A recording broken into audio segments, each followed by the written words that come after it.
सबसे कठिन ज्योतिर्लिंग कौन सा है? श्रीखंड महादेव। शिखर पर स्थित शिवलिंग। श्रीखंड महादेव कैलाश, जिसे शिखर कैलाश भी कहा जाता है, भारत के हिमाचल प्रदेश के कुल्लू जिले के निरमंड उपमंडल में स्थित एक हिंदू तीर्थ स्थल है, जिसे भगवान शिव और उनकी पत्नी देवी पार्वती का निवास माना जाता है। इसे भारत के सबसे कठिन ट्रैक में से एक माना जाता है। धन के लिए कौन सा ज्योतिर्लिंग है? मल्लिकार्जुन ज्योतिर्लिंग। आंध्र प्रदेश में कृष्णा नदी के किनारे एक पहाड़ की चोटी पर स्थित इस पवित्र मंदिर में लोगों की धन और समृद्धि की इच्छा पूरी होती है। चावल मिलाकर अर्पित करें। जल में चावल मिलाकर शिवलिंग पर चढ़ाने से कर्ज से छुटकारा मिल जाता है। गेहूं चढ़ाने से संतान सुख, विवाह में आ रही बाधाओं का निवारण और घर में सुख शांति मिलती है। विस्तार में 1. संतान सुख। शिवलिंग पर गेहूं चढ़ाने से योग्य और आज्ञाकारी संतान की प्राप्ति होती है। 2. विवाह में बाधा निवारण।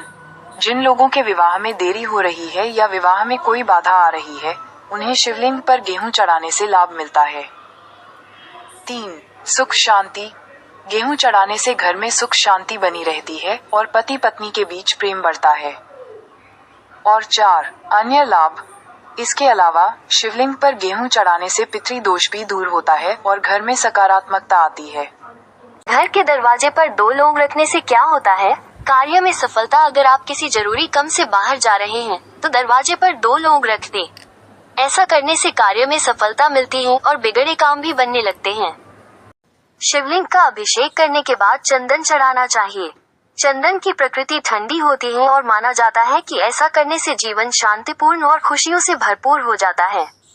ओम महाशिवाय सोमाय नमः इस मंत्र का जाप करते रहना चाहिए। ऐसा करने के बाद भक्तों को भगवान शिव को फूल और फल चढ़ाने चाहिए और शिव आरती भी करनी चाहिए। शिवलिंग पर गंगाजल चढ़ाने से मानसिक शांति मिलती है और मनोकामनाएं पूरी होती हैं। 2.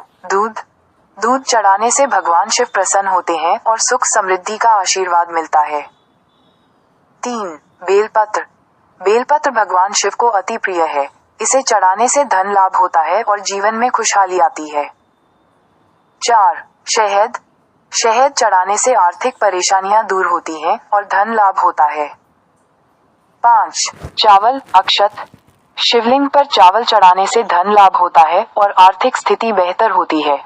ध्यान रहे कि चावल के दाने साबुत हों, टूटे हुए न हों। 6. भांग चढ़ाने से भगवान शिव प्रसन्न होते हैं और नकारात्मकता दूर होती है।